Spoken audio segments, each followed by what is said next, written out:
Thank you very much. Assalamu alaikum wa rahmatullahi wa barakatuh. Peace and a very good morning to all. Distinguished guests, ladies and gentlemen, thank you very much for being here today.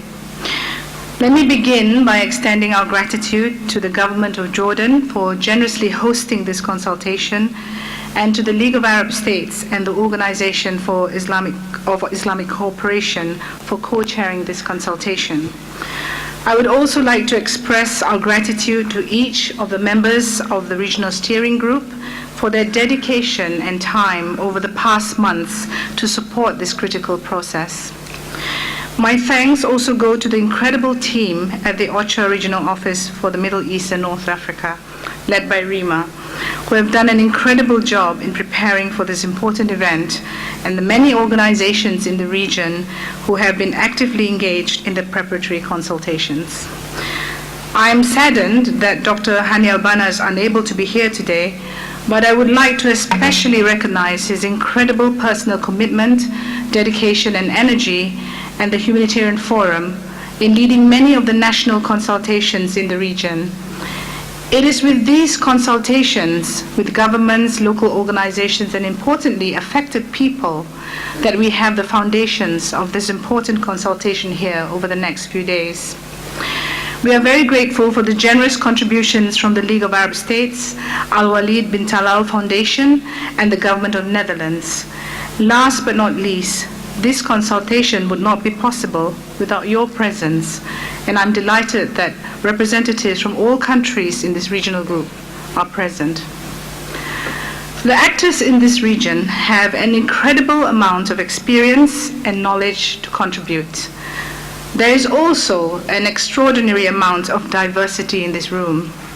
I am pleased to see representatives from so many partners and sectors here today: governments, regional organizations, civil society, humanitarian practitioners, private sector, and very importantly, people affected by crisis, all gathered here today.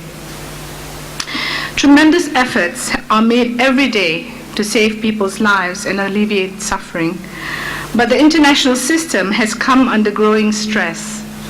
In the past few decades, the humanitarian landscape has changed beyond recognition. An increasing number of crises demand ever greater resources. The needs consistently outpace our ability to respond. It has become clear that our approaches are outdated for dealing with today's humanitarian challenges, let alone those of the future. So how can we address humanitarian needs in a riskier, more unpredictable, resource-constrained world? How can we seize on new opportunities, leverage new technologies, and work with new actors? What changes are needed so that we can not only keep up, but get ahead? How can we save more lives? We have spent the last year asking humanitarian actors in each region of the world to think about these questions and propose solutions to these pressing issues. This is the 5th of 8 regional consultations. While each consultation has had a different focus, the discussions are beginning to converge around 6 key issues. These ideas are by no means final, but are aimed at giving shape to solutions.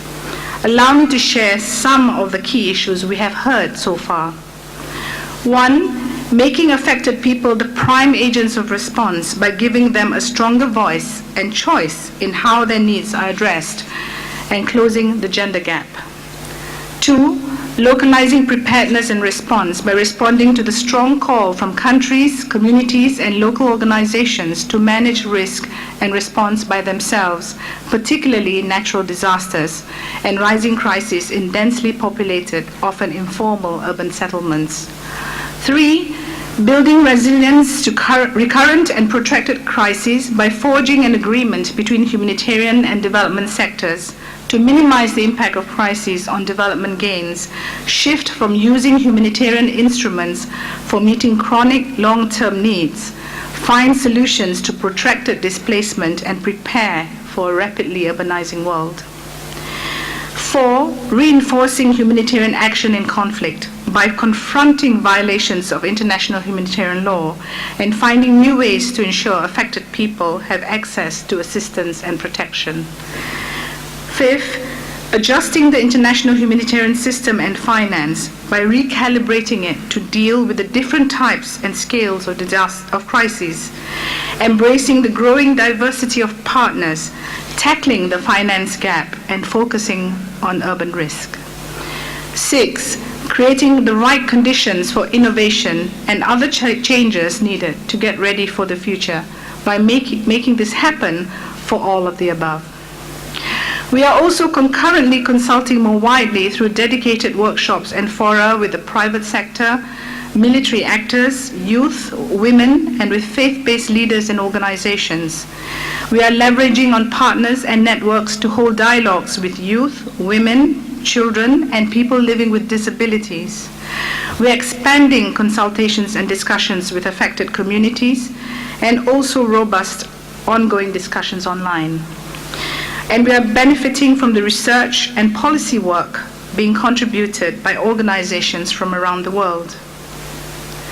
The recommendations produced by all these consultations will be brought together in a synthesis report that will be discussed at the Global Consultation in October this year in Geneva.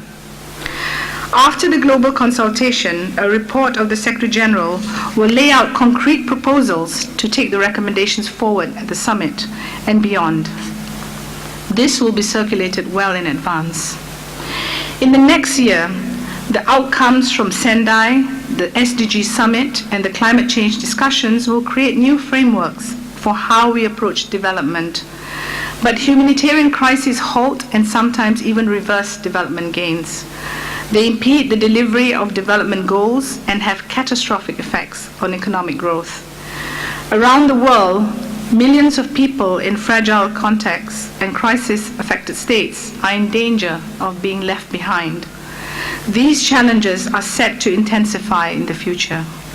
The World Humanitarian Summit presents an opportunity to keep the needs of these women, men, boys, and girls on the global agenda and to take steps towards a coherent approach to resilience.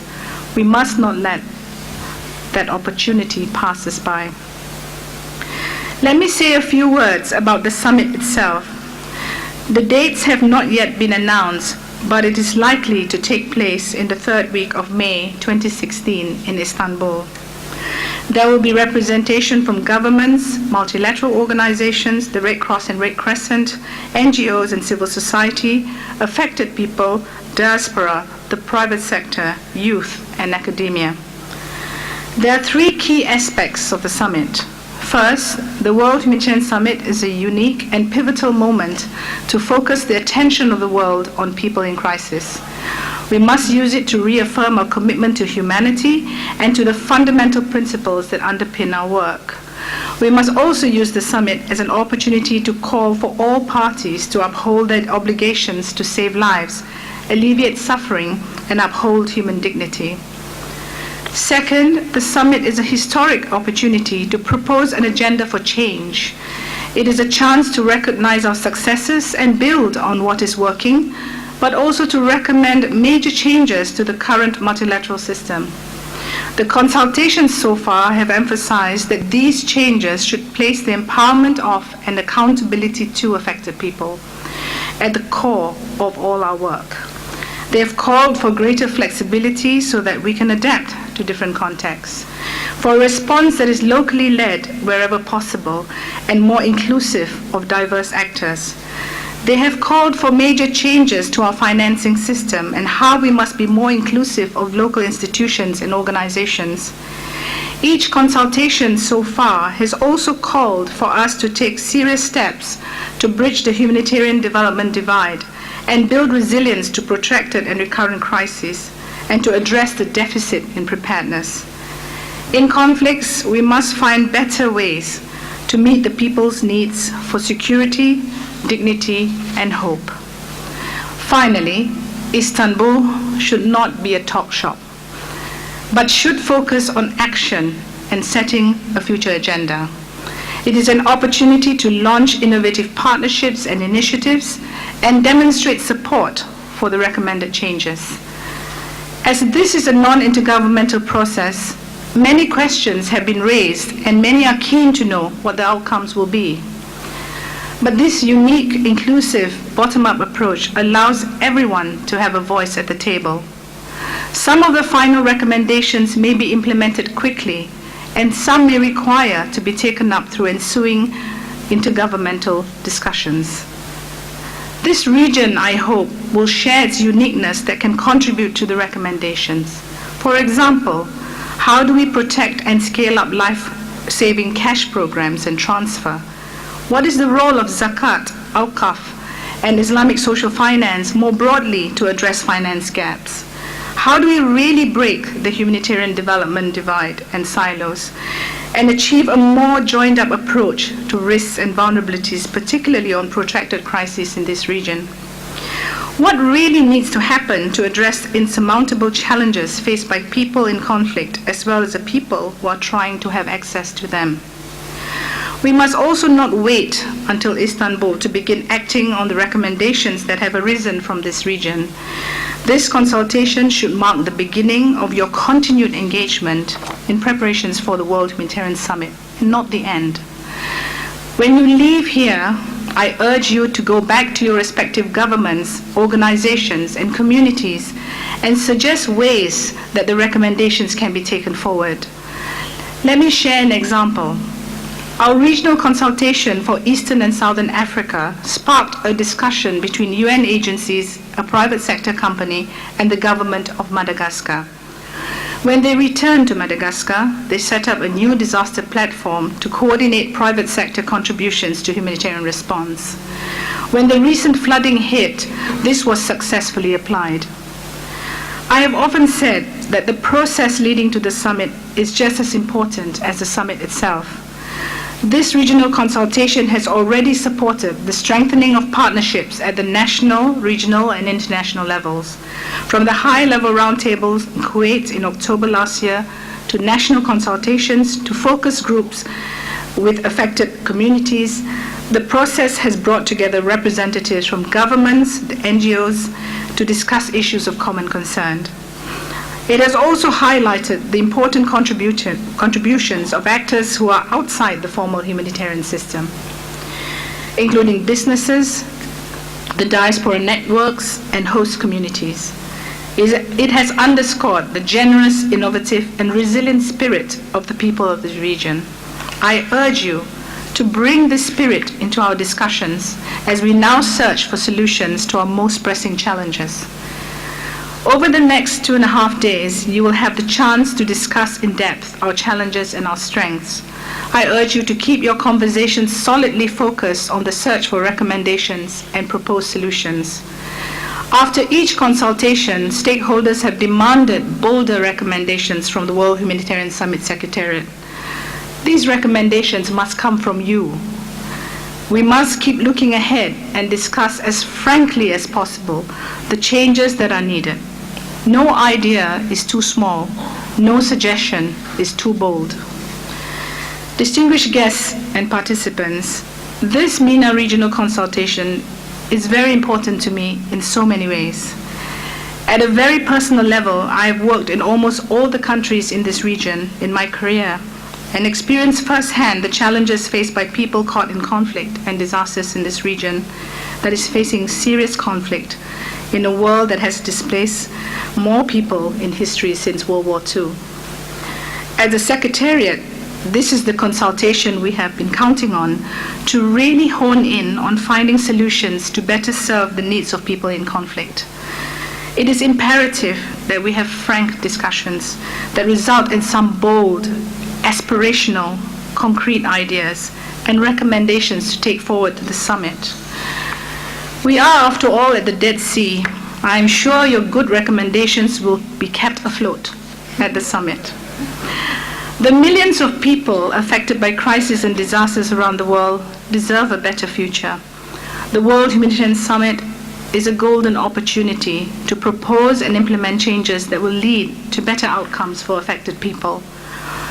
We must not let them down, and I count on all of us here to put our best efforts to find some solutions which we can take to Istanbul. Shukran Jazila. Thank you very much, and I look forward to the next few days with you. Assalamu alaikum.